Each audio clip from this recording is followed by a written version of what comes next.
आचार्य पितर पुत्राः तथैव च पितामहाः मातुला श्वशुरा पौत्राः शाला संबंधिनस्तथा। अर्जुन के सामने खड़े हैं उनके गुरुजन, उनके बुजुर्ग और रिश्तेदार, ताऊ, चाचा, भाई, दादा, मामा, ससुर, पौत्र और साले। अर्जुन अपने हर संबंधी को पहचान रहे हैं। ये सिर्फ योद्धा नहीं बल्कि अर्जुन के अपने हैं।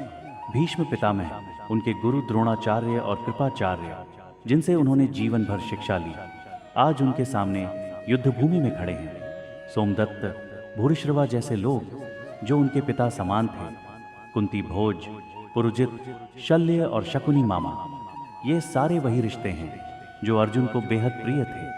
धृतराष्ट्र के 100 पुत्र जो उनके चचेरे भाई हैं, दुर्योधन का पुत्र लक्ष्मण जो अर्जुन के बेटे समान था, इन सभी को देखकर अर्जुन का हृदय भारी हो जाता है। अर्जुन इन सब रिश्तों की गहराई को महसूस कर रहा है।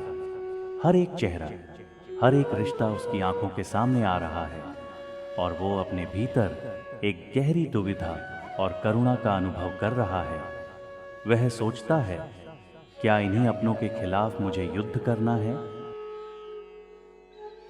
एतान् हन्तुमिच्छामि घ्नतोऽपि मधुसूदन अपि त्रैलोक्यराज्यस्य हेतो किं नु मही कृते। अगर आप युद्ध करने का निर्णय लेते हैं तो क्या आप ये कह सकते हैं कि मैं इस शत्रु को मारूंगा और उसे नहीं? युद्ध में हर कोई एक सैनिक होता है। अगर वह शत्रु पक्ष से है तो आपको उसे मारना ही है। यही दुविधा अर्जुन के सामने है। अर्जुन कह रहे हैं, हे मधुसूदन, तीनों लोकों के राज्य के लिए भी मैं इन सबको मारना नहीं चाहता, फिर पृथ्वी के राज्य के लिए तो कहना ही क्या है।